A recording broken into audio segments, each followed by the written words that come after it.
So my name is Richard Borvika. I work as a PE teacher in south part of Sweden. I've been done that for 11 years after examining from the Swedish School of Sport and Health Sciences. But I'm also doing a PhD since 3 years ago. And this is my research, teacher's documentation of student achievements in Swedish PEH, an impossible equation, one may ask as a question. So,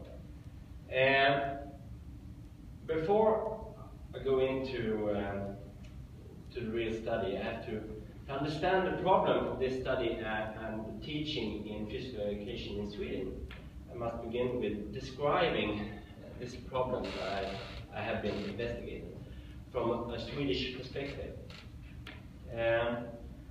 The Swedish school system has a long tradition of high-stakes assessment in primary school as a selection basis for admission into secondary school and then later to higher education. And also in secondary school, the grades in PE have the same value as in other subjects for admission to higher education. And since 2011, both primary school and secondary school in Sweden have a new national curriculum and a new grade system, where students get grades from A to F in the end of each semester or course. And there are pre-established knowledge requirements for each course or each subject. So, as a consequence of the increased control of the Swedish school system compared with the previous national curricula, there has also been an increasing focus on how teachers collect information for grading in terms of a legally secure and reliable assessment practice. Which leads us into the background for this research, that is that in several Swedish research projects about the school subject physical education and health in Sweden, the process of assessment and documentation emerges as difficult. And the results from a lot of research is that assessment and grading is largely based on observation and teachers' gut feeling, even though a reliable assessment process requires some form of documentation.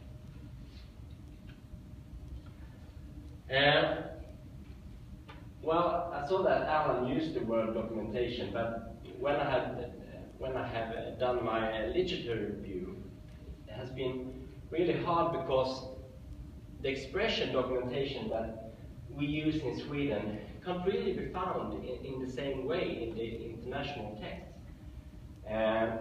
What we mean with the word documentation are the process of how teachers collect information about the student knowledge, which means the saved information that is at hand when grading.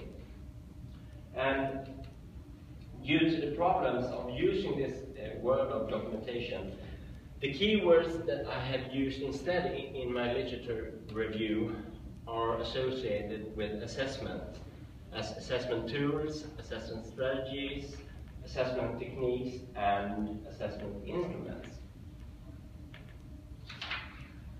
So, what is the problem then that this study investigated?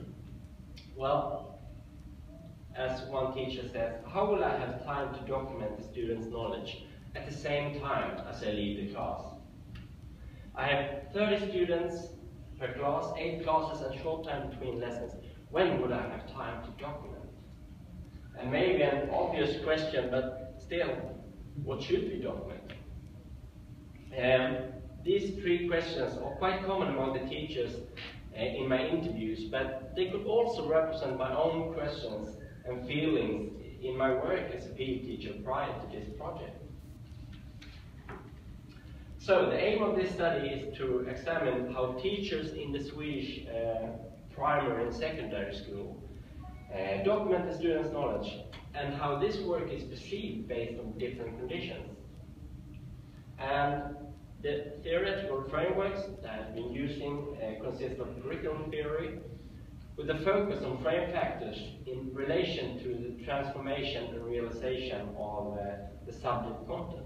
And then also what type of pedagogic practice that has been made visible, visible or invisible pedagogy.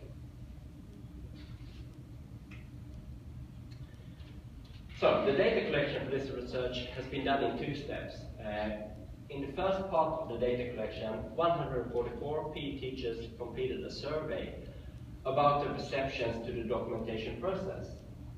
And the teachers came from different parts of Sweden. They taught at different ages, both in primary and secondary school. There were a spread on how long they have worked as teachers, how old they were, a division between the sexes.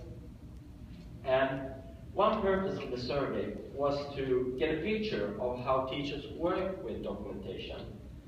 But the survey also formed the basis for the selection of teachers into the next part of the study, the interviews, and also constituted background material for the question asked to the teachers.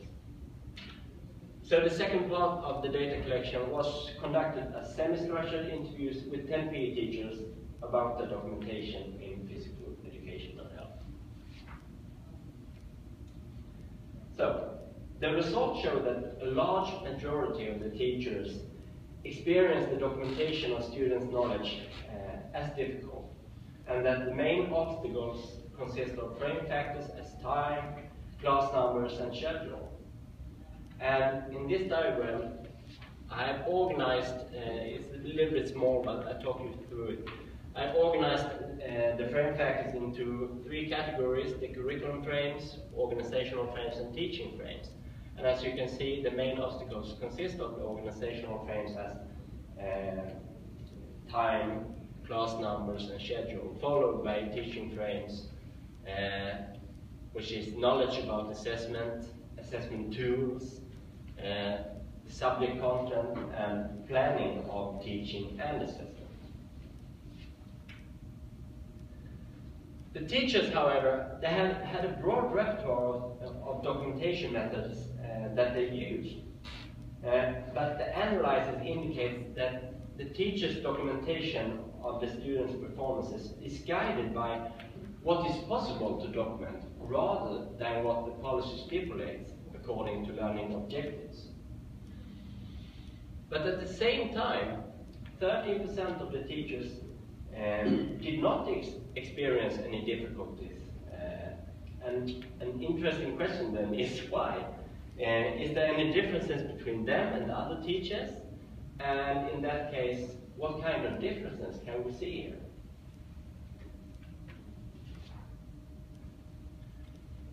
So it went clear that an exception emerged among some of the teachers interviewed. And that was the teachers whose transformation and realization of the subject content differed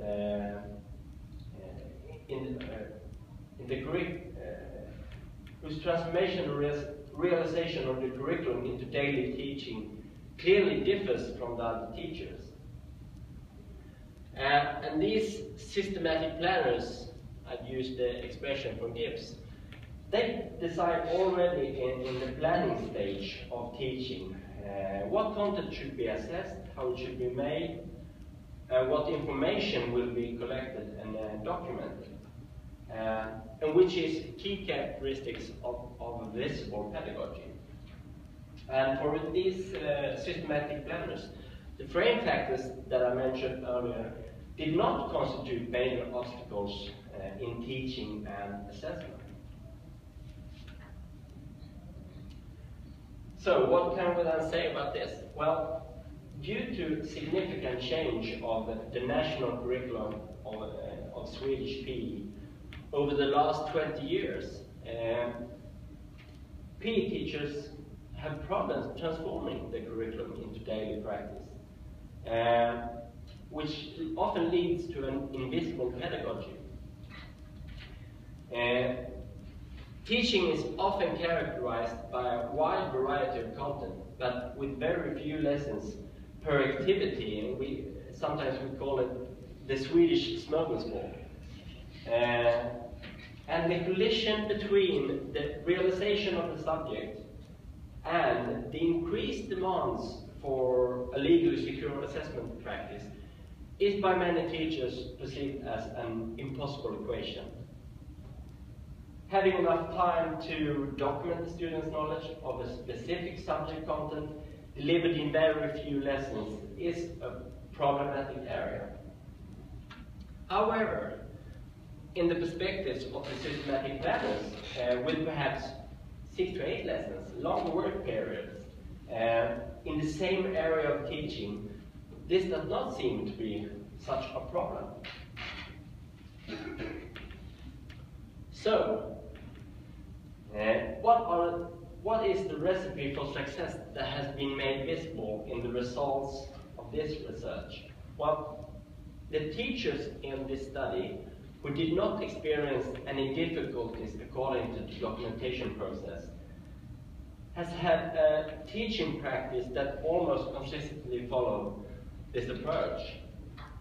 That first, they had a clear planning of what that student may have access to prior to a period of work, where it specifies the goal for the area, what students are expected to learn, how teaching will be organized, and how students' knowledge will ultimately be judged. Then work starts with a number of lessons where the teacher just focuses on teaching and not on evaluation and documentation for the assessment. They just teach. And then follow lessons where students are free to practice what they are supposed to learn, and where they also have the opportunity to fail without being afraid that their mistake would be assessed for later grading. And here the teachers also has time to help students and provide formative assessment. Students may work with peer assessment and help each other. And these teachers believe that not everything has to need to be done in one semester. That's often the case in Sweden, that teachers feel that, oh, we have to put everything together, we have to do everything in one semester. And when working in longer work areas, they have the time to really assess knowledge and not just the activities.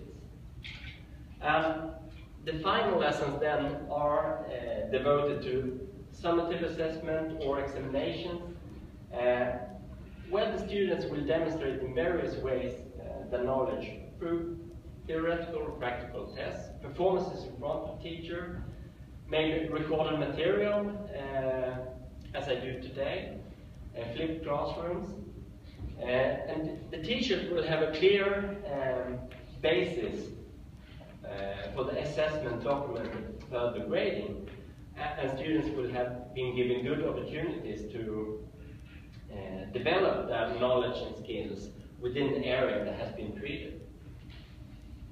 But previous research within the Swedish PEH has shown that students are not always given the opportunity to practice on the content addressed in teaching, and that teachers often assess students while teaching takes place, maybe in the first 2 or 3 lessons. So the key to success seems to be to provide both teaching, assessment and documentation more time. So to sum up, these results are nothing new. It's nice when you get these results. It's nothing new. They can be found both in previous research and particularly in Sweden, also in state recommendation and guidance of teaching procedures. So, what is then the contribution of this particular research? Well, I think it is to point to the importance to shift the focus, especially in Sweden, where teachers nowadays have a narrow focus on the documentation process. So here I try to, the contribution is to point at the importance to shift focus from the documentation per se to teachers' planning and teaching processes, i.e. the transformation of the curriculum into daily practice. And a contribution is also to show that this process is fully possible. Because often teachers, they refer to the guidance and say, well, welcome out in the reality. This is not possible in my reality as teachers. But as I have seen here, the teachers in my study, who I call the systematic planners, that shown that teachers' documentation of students' achievements in Swedish PE can be seen as an impossible equation. And with that said, I finish short. And maybe there are one. The bonus of finishing short, he's got more time to answer. Yeah. Eric, he bought some time on me yesterday.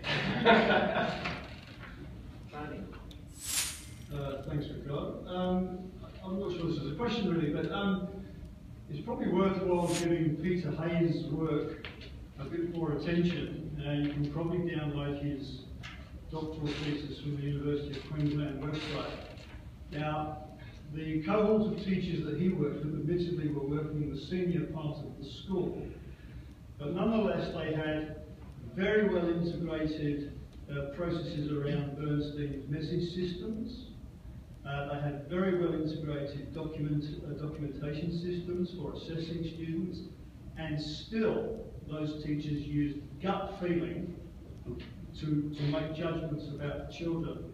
And I just wonder whether you need to try and get underneath the skin of how and why teachers make decisions about students and what that might actually mean. What is it when they make a judgment, and what does that judgment actually mean?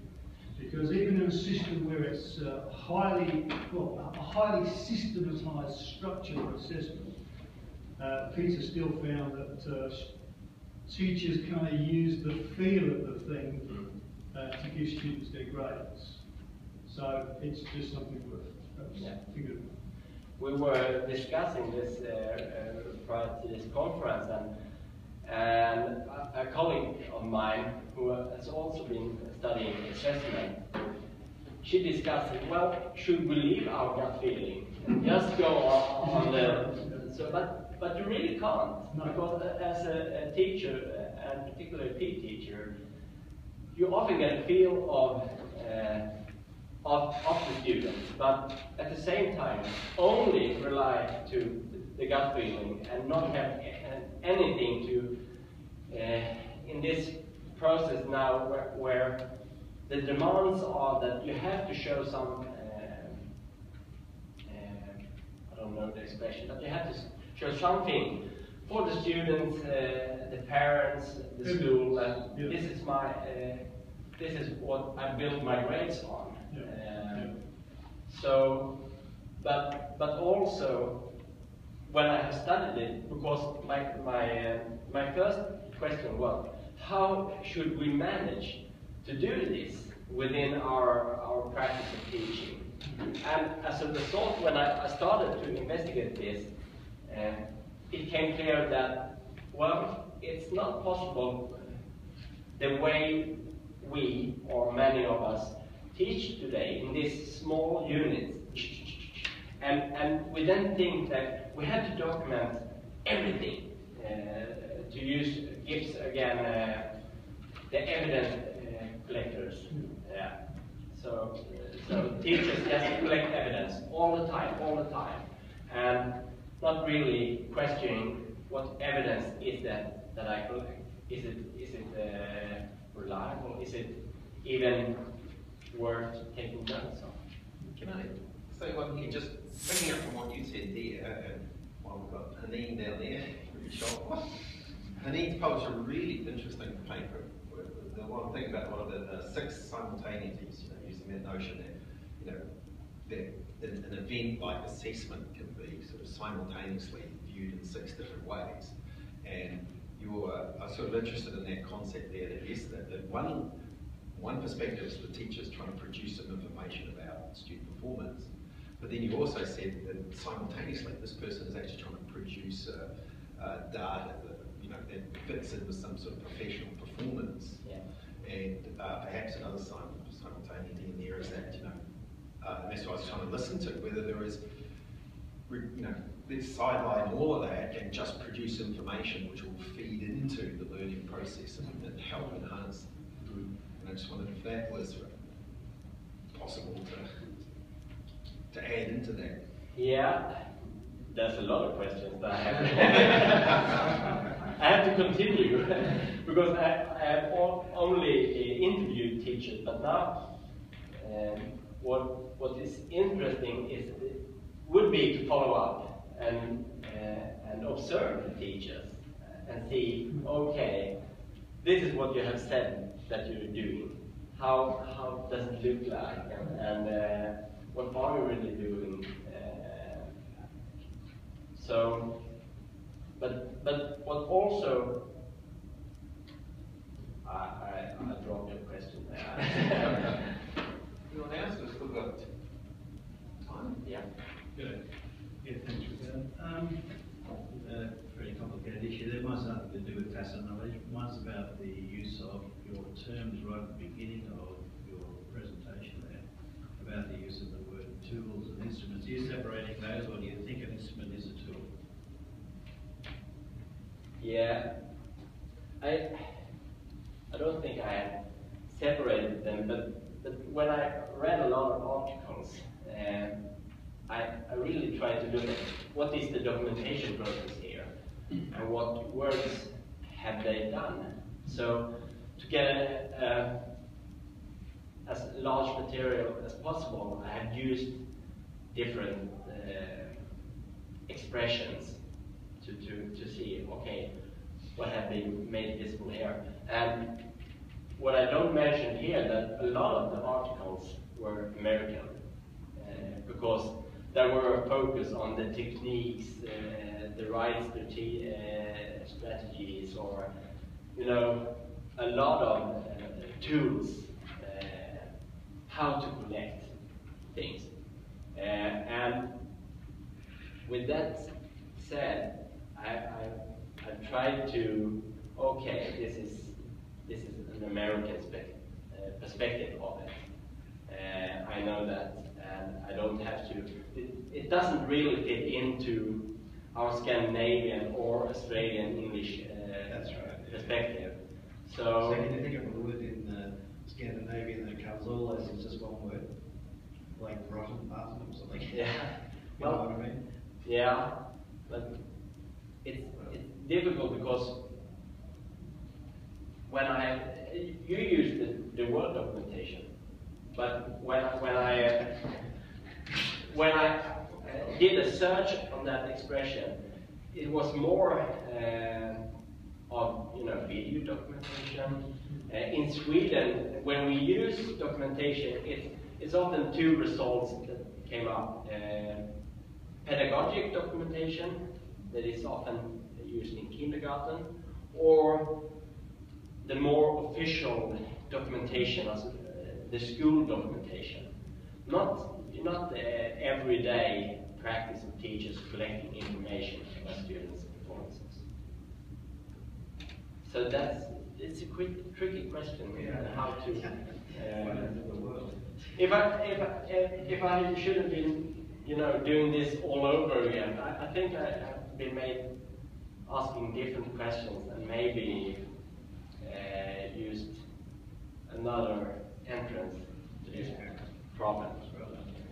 Thank you. I just wanted to make a suggestion because there's an enormous amount of information about assessment on the websites for every education authority, and you find out information there about how teachers are actually supposed to implement assessment and how they're supposed to put all these processes into practice and come up with their own results. And I just think those things are worth looking at the same time as you're looking at research, because obviously they're research-based. But what I thought was interesting here, when I'm discussing with teachers, they often feel like, well, these guidances, they're not achievable. But what I can, as a practicing teacher, PE teacher, I think pointing at this, well, now I have found some teachers here, and they have described a practice that looks like this, and in that practice, this is fully possible. So what differs their practice to your practice? Okay, maybe we have to shift the focus from, the documentation process. I have the document. Okay, maybe you have to do something about the practice, teaching practice, how you plan and put up your teaching, and not just try to fix the damage after. Okay. Take that. I think it's really worth pointing out how Swedish PHYS made great strides as soon as they talked about people had a sit on a stool problem. I wasn't too sure if it was that or whether it was a really clever slide of showing an assessment process to some students, but sit on the seat properly, and these are ones that failed. This is the being gymnastics.